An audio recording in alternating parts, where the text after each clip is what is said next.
الله وبركاته. الحمد لله الذي نحمده ونستعينه ونستغفره ونعوذ بالله من شرور أنفسنا ومن سيئات أعمالنا. من يهده الله فلا مضل له ومن يضلل فلا هادي له. أشهد أن لا إله إلا الله وحده لا شريك له وأشهد أن محمدا عبده ورسوله الذي لا نبي ولا رسول بعده. يا أيها الذين آمنوا اتقوا الله حق تقاته ولا تموتن إلا وأنتم مسلمون. فإن أصدق الحديث كلام الله وخير الهدى هدى محمد صلى الله عليه وسلم وشر الأمور محدثاتها فإن كل محدثة بدعة وكل بدعة ضلالة وكل ضلالة في النار. أعاذنا الله وإياكم من النار. Ikhwati fillah, kaum muslimin, bapak-bapak, ibu-ibu, jamaah salat maghrib yang dirahmati oleh Allah Subhanahu wa taala. Alhamdulillah, segala puji hanya milik Allah Subhanahu wa taala. Pada kesempatan malam yang berbahagia ini, kembali Allah Subhanahu wa taala berikan kepada kita kesempatan untuk bisa kembali mengkaji hadis-hadis Rasulullah sallallahu alaihi wasallam yang berhubungan tentang adab-adab apa? Adab-adab makan. Alhamdulillah, ini sudah berlangsung 3 kali, ini yang keempatnya. Sebelum kita mulai, alangkah baiknya kita sedikit mengulang adab yang sudah kita bahas pada pertemuan sebelumnya. Kira-kira siapa yang bisa menyebutkan satu adab yang sudah kita bahas pada minggu yang lalu? Apa? Ya, itu diantaranya itu adab masuk rumah yang berhubungan tentang makan. Siapa masih ingat? Dan adab itu, adab yang sudah kita bahas pertemuan yang lalu itu sangat erat hubungannya dengan adab yang ada di masyarakat kita juga. Kebetulan pas. Apa itu? Apa? Ya, bagus, Masya Allah. Mendahulukan yang lebih tua atau yang lebih berilmu. Nah, itu juga sesuai dengan apa yang ada di masyarakat kita. Ya, ternyata adab seperti ini agama kita, agama Islam lebih dulu mengajarkan. Bahkan 14 abad yang silam Rasulullah sendiri yang mengajarkan, mendahulukan yang lebih tua. Tua di sini bisa maknanya tua dari segi umur, bisa juga maknanya tua dari segi ilmu. Artinya apa? Kalau dari segi ilmu, dia lebih berilmu tentang agama misalnya. Paham tentang agama walaupun dia masih muda. Dan ini juga terjadi di zaman Nabi sallallahu alaihi wasallam. Ada seorang pemuda, ternyata dia lebih paham tentang tafsir Al-Qur'an ketimbang sahabat-sahabat senior. Siapa dia? Abdullah ini. Abdullah bin Abbas. Abdullah bin Abbas. Ya. Abdullah bin Abbas itu ketika itu masih muda. Bahkan pernah suatu ketika turun surat An-Nasr. Apa itu surat An-Nasr? Ayat yang pertama gimana? Idza jaa nasrullah wal fath. Umar bin Khattab ketika beliau menjadi khalifah dulu itu, ketika beliau menjadi khalifah, beliau pengen mencari tahu sebenarnya apa tafsir dari surat An-Nasr nih. Diturunkannya surat An-Nasr ini apa tafsirnya? Ya.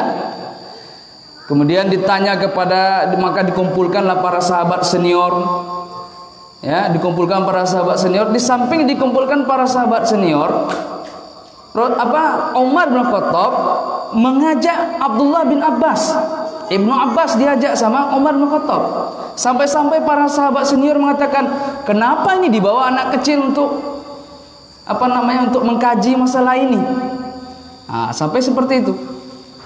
Kata para sahabat senior, kenapa kok dibawa anak kecil untuk membahas masalah maksud dari surat An-Nasr ini? Nah, ternyata rahasianya setelah ditanya satu persatu sama Umar bin Khattab, ditanya sahabat-sahabat yang senior, ditanya nanti yang terakhir Abdullah bin Abbas, ditanya sahabat-sahabat yang senior tentang apa maksud dari Allah menurunkan surah An-Nasr. Akhirnya dijawab sesuai dengan apa terjemahan yang ada di dalam surah An-Nasr itu. Artinya idza jaa nasrullah, apabila telah datang pertolongan Allah Subhanahu wa taala. Nah, sampai akhir. Nah, sesuai dengan apa yang tertera di dalam ayat itu.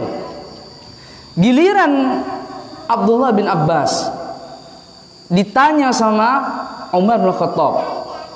Apa kata Umar bin Khattab? Wahai Ibnu Abbas, apa maksud dari diturunkannya surat An-Nasr ini sama Allah Subhanahu wa taala? Dijawab sama Abdullah bin Abbas, maksudnya adalah bahwasanya kematian Rasulullah sallallahu alaihi wasallam sudah semakin dekat. Nah, coba perhatikan. Ya. Ternyata terkadang ada orang umurnya masih muda, tapi dia lebih berilmu. Ada yang masih muda, tapi dia sudah hafal Al-Quran. Banyak, alhamdulillah zaman sekarang tuh banyak. Ada anak-anak kecil sudah hafal Al-Quran. Ya, bahkan ada anak kecil sebelum balik sudah hafal 30 juz. Kalau kita mungkin juz 30 aja udah gak susah-susah ya. Nah, sekarang ini Masya Allah. Nah itu, jadi yang dimaksud dengan tua di situ, tua dari segi umur dan tua dari segi apa? Ilmu. Nah ini dimaksud. Maka dalam hal ini, di dalam masalah adab makan, itu dianjurkan untuk lebih mendahulukan yang lebih tua. Baik tua dari segi ilmu maupun tua dari segi umur. Baik, kita masuk hadis yang berikutnya. Hadis yang berikutnya yang menjelaskan tentang adab-adab makan. Wa an Umayyah bin Makhshy as-Sahabi radhiyallahu anhu qala kana Rasulullah sallallahu alaihi wasallam jalisan wa rajulun ya'kulu falam yusammillaha hatta lam yabqa min ta'amihi illa luqmah falamma rafa'aha ila fihi qala bismillahi awwalahu wa akhirahu fadhahika an-nabiy sallallahu alaihi wasallam thumma qala ma zala asy-syaitanu ya'kulu ma'ahu falamma dzakara ismallahi istaqa'a ma fi batni rawahu Abu Dawud wan Nasa'i. Artinya dari sahabat Umayyah bin Makhshy, ya, dari sahabat Umayyah bin Makhshy radhiyallahu taala anhu, semoga Allah Subhanahu wa taala meridhai beliau, qala, dia berkata, kana Rasulullah sallallahu alaihi wasallam jalisan. Dulu pernah Rasulullah sallallahu alaihi wasallam duduk, ya, sedang duduk. Beliau sedang duduk. Wa rajulun ya'kul. Jadi dekat beliau itu ada seorang laki-laki yang sedang makan. Ya, ada dekat beliau seorang laki-laki yang sedang apa? Sedang makan.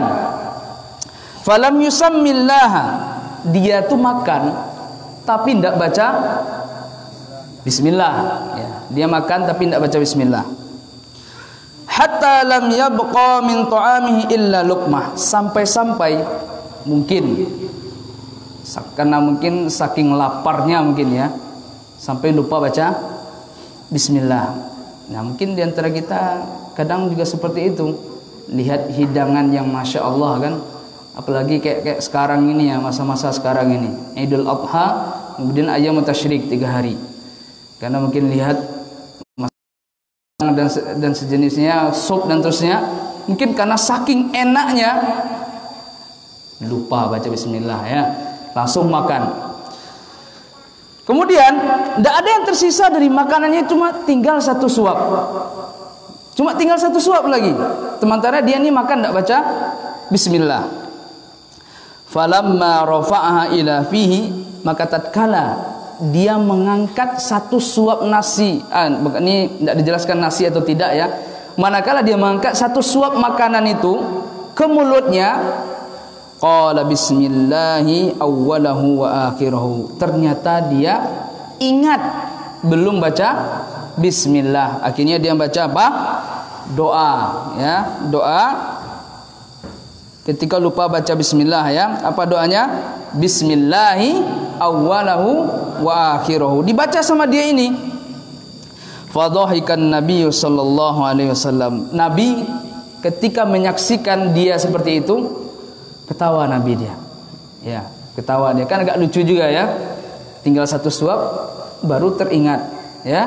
Baru teringat baca bismillah. Akhirnya baru baca bismillah, tinggal satu suap lagi udah sampai di mulut, baru baca bismillahi fi awwalahu akhirahu misalnya kan, baru akhirnya Nabi tersenyum dan tertawa. Summa qala, dan Nabi sallallahu alaihi wasallam bersabda, ma zala syaitanu ya'kulu ma'ahu, setan itu senantiasa masih makan bersama laki-laki tadi. Falamma dzakara smallahi istaqa'a ma fi batnihi, maka tatkala laki-laki tadi dia menyebut nama Allah, teringat baru takana adinyo alun baca bismillah, baru dibaca bismillah, istaqa'a ma fi batnihi, maka setan pun memuntahkan apa yang sudah dimakan tadi ya. Hadis diriwayatkan oleh Abu Daud dan An-Nasai. Kita baca penjelasan dari Syekh di sini ya. Di sini dijelaskan, annal insana idza lam yusammillaha ala ta'amihi fa inna syaitana ya'kulu ma'ahu. Kata Syekh di sini, manusia kalau dia tidak membaca bismillah ketika makan, maka setan ikut makan bersama dia. Maka setan ikut makan bersama dia. Li hadithi Umayyah bin Makhshi. Ayo, berdasarkan hadits apa Umayyah bin Makhshi, anna rajulan akala ta'aman, bahwasanya ada seorang laki-laki yang dia makan, falam yusammi, tapi dia tidak baca bismillah. Falamma bakiyat luqmatun wahidatun tadzakkara, maka manakala dia teringat ya, manakala tersisa tinggal satu suap lagi, baru ingat, belum baca bismillah. Fasammallah ya, fasammallah ta'ala, maka ketika dia ingat belum baca bismillah, maka dia pun langsung membaca bismillah. Fadhahikan Nabi sallallahu alaihi wasallam, maka Nabi pun tertawa ya melihat kejadian tersebut. Wa akhbaru anna syaitana kana ya'kulu ma'hu, dan Nabi juga mengkabarkan bahwasanya setan ikut makan sama dia. Jadi sebelum dia baca bismillah awwalahu wa akhirahu tadi, ternyata setan itu ikut makan sama dia. Kata Rasulullah SAW, falamma dzakarallaha qa'a syaitan ma akalahu, maka tatkala ketika laki-laki tadi itu ingat berzikir kepada Allah dengan membaca bismillah awwalahu wa akhirahu, setan pun memuntahkan apa yang tadi yang sudah dimakan sama setan tersebut. Wa hadhihi min ni'matillahi subhanahu wa ta'ala, dan ini merupakan salah satu nikmat Allah subhanahu wa ta'ala.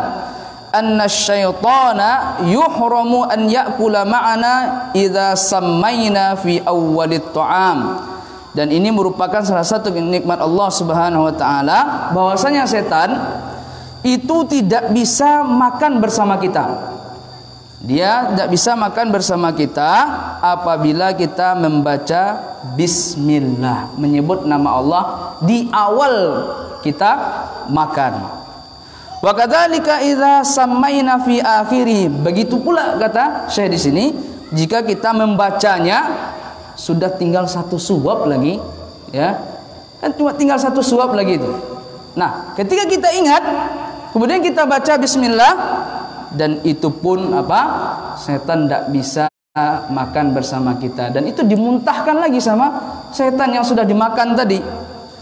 Wa qulna bismillahi awwalahu wa akhirahu, dan kita pun mengatakan bismillah dengan nama Allah Subhanahu wa taala di awal dan di akhirnya.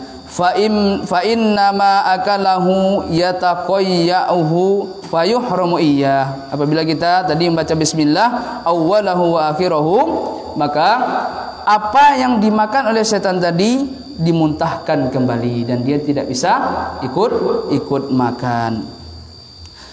Kemudian kata saya di sini, wa fil hadits, di dalam hadis ini dalilun ala anna syaitana ya'kul. Nah, di dalam hadis ini ada sebuah faedah. Kata Syekh, ada sebuah dalil atau bukti yang menunjukkan bahwasanya setan itu memang benar makan. Setan itu memang benar makan dia. Cuma yang bedanya mungkin alam kita sama alam dia berbeda, itu saja. Kemudian li'annahu akala min hadzal ta'am, karena dia makan dari makanan laki-laki tadi ini. Fasyaitanu ya'kulu wa yashrabu, maka setan itu dia makan dan minum. Dia juga makan dan minum sebagaimana manusia juga makan dan minum. Wa yusyarikul akila wasyariba idza lam yusammillaha ta'ala ala aklihi wa syurbihi. Ya. Kata saya di sini, dan setan itu juga ikut makan bersama manusia yang lagi makan, dan ikut juga minum bersama manusia yang lagi minum. Kapan setan itu ikut makan dan minum bersama manusia? Ya, idza lam yusammillaha ta'ala ala aklihi wa syurbihi, apabila dia itu ketika makan tidak menyebut nama Allah. Ya, ketika makan dan minum tidak menyebut nama Allah, yaitu bismillah. Faedah yang dapat kita ambil dari hadis ini. Faedah yang pertama yang dapat kita ambil dari hadis ini, yajuzu li ahli ilmi muraqabatu man dunahum liyanfa'uhum fi umuri dinihim. Boleh bagi seorang yang berilmu, ya, boleh bagi seorang yang berilmu, maksudnya di sini bisa ulama, ya, boleh bagi seorang yang berilmu untuk mengawasi murid-muridnya, ya, untuk mengawasi apa? Murid-muridnya, atau orang yang ilmunya di bawah dia, orang yang ilmunya di bawah mereka, liyanfa'uhum fi umuri dinihim, agar apa? Agar mereka itu bisa mengambil manfaat dari orang yang berilmu tentang perkara-perkara agama mereka. Jadi ini boleh. Mungkin lagi makan bersama-sama, ya. Nah, lagi makan bersama-sama, ada teman kita mungkin dia makan tapi lupa baca bismillah, ya. Ya, lupa baca bismillah, mungkin saking laparnya, karena saking lapar, atau mungkin karena saking haus, ya, ketika mau minum mungkin haus, datang duduk langsung ambil air minum, lupa baca bismillah misalnya, atau lagi makan lupa baca bismillah, maka boleh bagi seorang yang berilmu untuk selalu memantau murid-muridnya, ya, selalu memantau apa? Murid-muridnya. Bahkan ini malah lebih bagus. Kenapa? Langsung diingatkan. Jadi dia tahu. Jadi dia tahu itu apa? Itu kesalahannya adalah masalah tersebut. Jadi ini boleh, ya. Faedah yang kedua, jawazu ikhbarin nasi an ithmin waqa'a wastadaraka idza kana fi dzalika faidatun wa maslahatun wa laysa fihi tashhirun. Boleh mengkhabarkan kepada manusia tentang sebuah dosa yang terjadi dan memperbaikinya, ya, apabila dalam perkara itu terdapat faedah dan maslahat, ya, terdapat faedah dan maslahat. Dan ini juga bukan termasuk dalam perkara menyebar-nyebarkan, tidak, ya. Jadi boleh selama ada faedah dan maslahat. Jadi ini tidak secara mutlak, ya. Kadang ada waktu-waktu kita melihat sesuatu kemungkaran dan kita memang dituntut untuk menahan, untuk mengingkarinya. Ya, ada keadaan-keadaan atau waktu-waktu ketika kita melihat sebuah kemungkaran dan kita pun dituntut untuk menahan diri untuk mencegahnya karena pertimbangan maslahat dan mafsadah. Kalau tidak salah ini sudah kita jelaskan pada pertemuan minggu yang lalu. Ya, kisah Syekhul Islam Ibnu Taimiyah dengan sahabatnya ketika melewati sekelompok orang-orang Mongol yang lagi mabuk-mabukan. Lanjut, faedah yang ketiga, asyaitanu yusyariku fi ta'ami man lam yadhkur ismallahi alaihi.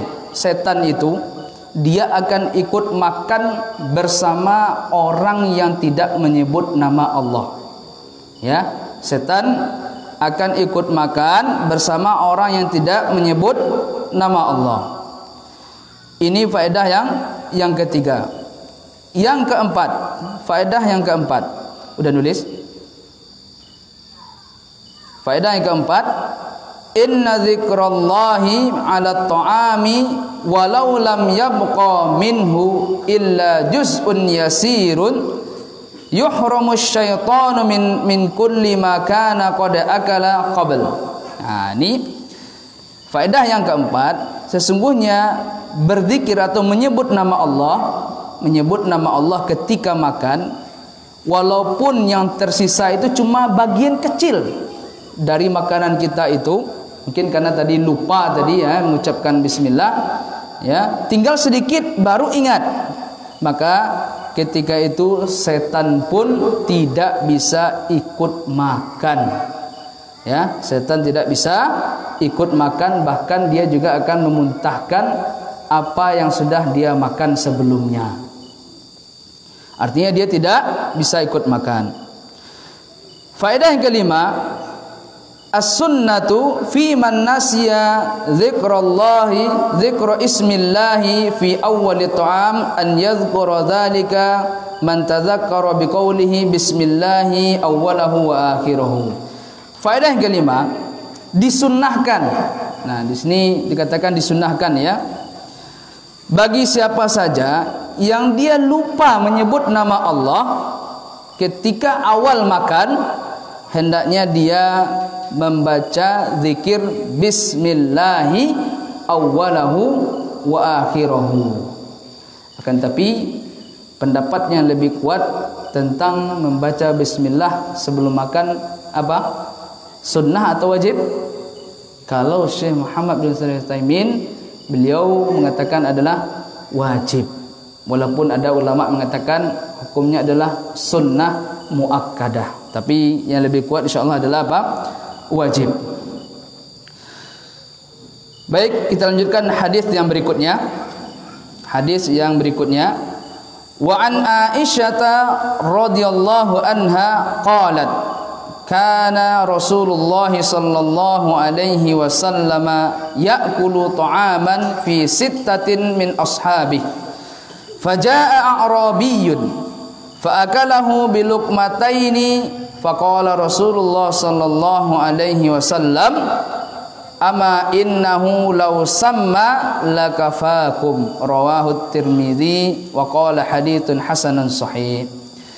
Dari Ummul Mukminin Aisyah, ibunda Aisyah, semoga Allah Subhanahu wa taala meridhai beliau, qalat, dia berkata, kana Rasulullah sallallahu alaihi wasallam ya'kulu ta'aman. Dulu Rasulullah sallallahu alaihi wasallam pernah makan bersama 6 orang dari sahabat beliau. Pernah makan bersama 6 orang dari sahabat beliau. Ketika beliau lagi makan itu, ya, 6 orang dengan sahabat beliau, faja'a Arabiyyun, maka datang seorang Arab, ya, Arab, yaitu orang Arab bagian suku pedalaman. Dia datang, fa'akalahu biluqmatain, maka dia makan dengan dua suap. Faqala Rasulullah sallallahu alaihi wasallam, maka Rasulullah sallallahu alaihi wasallam pun bersabda, ama innahu law samma lakafakum. Adapun dia ini, kalau seandainya dia itu baca bismillah ya sebelum makan, maka itu cukup untuk kalian. Ini menandakan berarti dia ini tidak baca bismillah. Di sini penjelasannya, kata Syekh di sini, hadits Aisyah radhiyallahu anha, adapun hadis Aisyah radhiyallahu anha bahwasanya Nabi sallallahu alaihi wasallam kana yaqulu fi sittati nafarin. Dulu beliau makan bersama 6 orang dari sahabat beliau. Ya, bersama 6 orang dari sahabat beliau. Faja'a Arabiyyu, maka datang salah seorang Arab Badui. Fadakhala ma'ahum, maka salah seorang Arab Badui ini pun ikut berkumpul bersama Rasulullah dan para sahabatnya. Fa'akal al-baqi biluqmatain, dan dia pun memakan yang sisanya dengan 2 kali suapan. Hadza ka'annahu ja'iun, kata Syekh, ini seolah-olah dia ini kayak ini lapar sekali. Ya, wallahu alam, kata Syekh, sepertinya dia ini kayaknya lapar sekali. Kemudian fa'akal al-baqi biluqmatain, dan dia pun memakan sisanya itu dengan 2 suap. Faqala Nabi sallallahu alaihi wasallam, maka Nabi sallallahu alaihi wasallam pun bersabda, ama innahu law samma lakafakum. Adapun laki-laki ini, orang Arab Badui ini, kalau seandainya dia itu membaca bismillah, maka ini cukup makanannya, ya. Lakinnahu lam yusammi, akan tapi dia tidak membaca bismillah. Faqala al-baqi kullah biluqmatain, dan dia pun membaca apa semuanya itu yang tersisa itu dengan dua suap. Walam yakfihi, dan dia pun tidak cukup, tidak merasa cukup dia, karena tidak baca bismillah. Dia tidak merasa cukup. Kata saya sini, wa hadza yadullu ala anna al-insan idza lam yusammi nuzi'atil barakatu min tu'ami. Ini masya-Allah, ini faedah yang luar biasa. Kata saya di sini, ini menunjukkan bahwasanya manusia kalau dia makan tapi tidak baca bismillah, maka keberkahan itu dicabut, diangkat keberkahan sama Allah. Jadi orang yang dia itu makan tapi tidak baca bismillah, keberkahannya dicabut sama Allah. Mungkin itu diantara faedahnya, dia tidak merasa cukup, tidak kenyang-kenyang. Mungkin tidak nih ya. Kita mungkin menyaksikan sehari-hari ada orang makan, masya Allah, ini mungkin di luar dari kebutuhan dia ya. Mungkin karena tidak baca bismillah, udah makan 1 piring, udah habis, tidak cukup juga, tambah 1 piring lagi, 2 piring, masih nambah lagi. Mungkin bisa jadi dia lupa baca bismillah, akhirnya tidak merasa cukup. Seperti Arab Badui ini yang disebutkan oleh Rasulullah SAW. Dia tidak baca bismillah sehingga dia tidak merasa cukup. Kenapa? Karena dia tidak baca bismillah, berkah itu dicabut sama Allah. Berkah makanan itu dicabut sama Allah Subhanahu wa taala. Li'anna syaitana ya'kulu ma'ahu, karena setan ikut makan bersama dia. Fayakunu at-ta'amul ladzi yadhunnu annahu yakfihi la yakfihi li'anna al-barakata tunza'u minhu. Kata Syekh di sini, karena setan ikut makan bersama dia sehingga makanan yang tadi dia kira itu cukup untuk dia ternyata tidak cukup. Kenapa? Karena berkah dari makanan itu sudah dicabut. Karena berkah dari makanan itu sudah dicabut. Karena dia tidak baca bismillah tadi, akhirnya keberkahnya dicabut sama Allah Subhanahu wa taala. Faedah yang dapat kita ambil dari hadis Aisyah ini.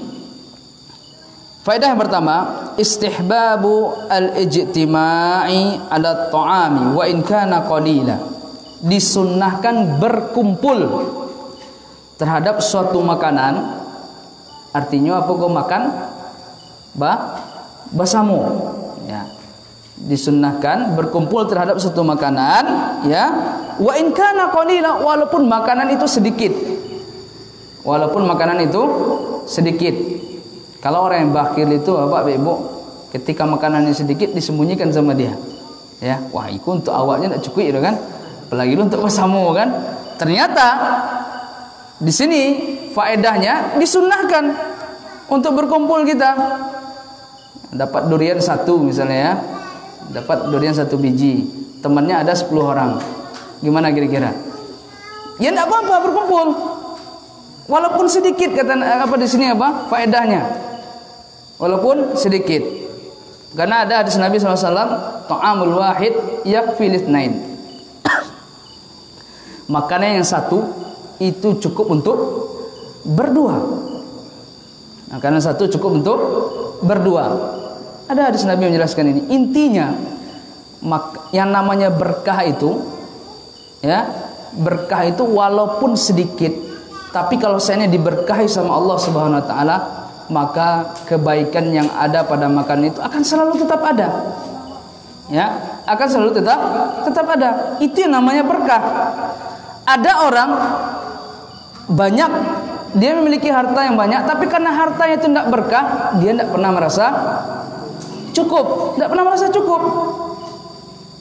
Ada orang hartanya cuma sedikit, tapi hartanya tersebut diperoleh dari cara yang halal, kemudian diberkahi sama Allah Subhanahu wa taala. Nah, ternyata itu bertahan lama. Ternyata itu bertahan lama. Kalau kita dulu, kami pernah mendengar cerita dari salah seorang ustadz. Ada salah seorang mantan pengedar narkoba, yang dia ini tobat, masya Allah ya. Semoga Allah Subhanahu wa taala menerima tobat dia. Dia tobat. Dia cerita dulu ketika dia jualan barang haram, namanya ya, narkoba yang dapat merusak akal. Dulu ketika dia jualan itu, sehari penghasilannya berapa? 1 juta. Sehari penghasilannya berapa? 1 juta. 1 bulan berapa, Adi? Masya Allah. Berapa? 30 juta. Adi hitung-hitungannya luar biasa cepat ya. Masya Allah, Masya Allah. Ya, sebulan 30 juta.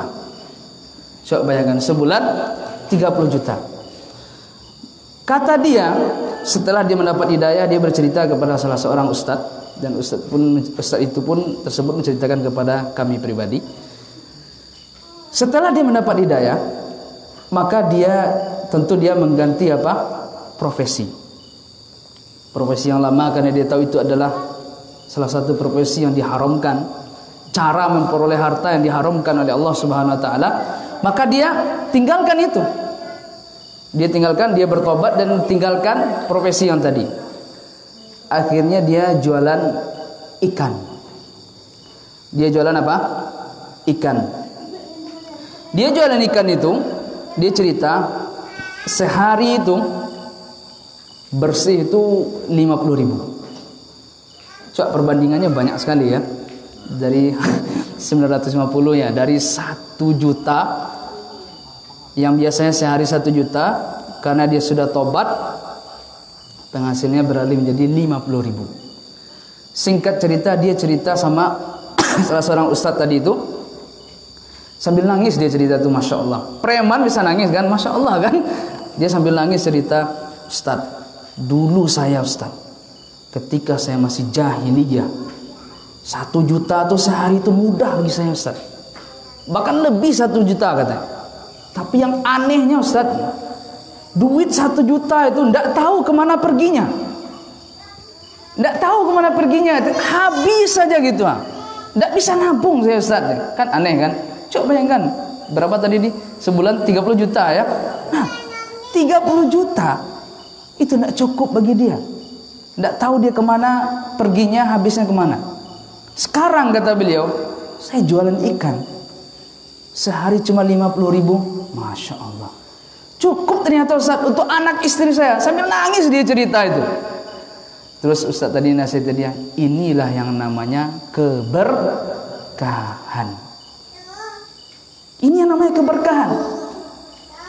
Berkah itu tidak mesti harus banyak, ya. Berkah itu tidak mesti harus banyak. Apa artinya banyak tapi tidak berkah, cepat habisnya. Lihatlah orang yang tamak dengan harta itu, tidak pernah merasa puas dia, iya enggak? Ya, tidak pernah merasa puas. Bahkan kalau diberi pun kepada dia 1 lembah gunung emas, pasti dia akan cari yang keduanya, tidak habis-habisnya, itu tidak ada henti-hentinya itu. Dia akan diperbudak dengan hartanya terus.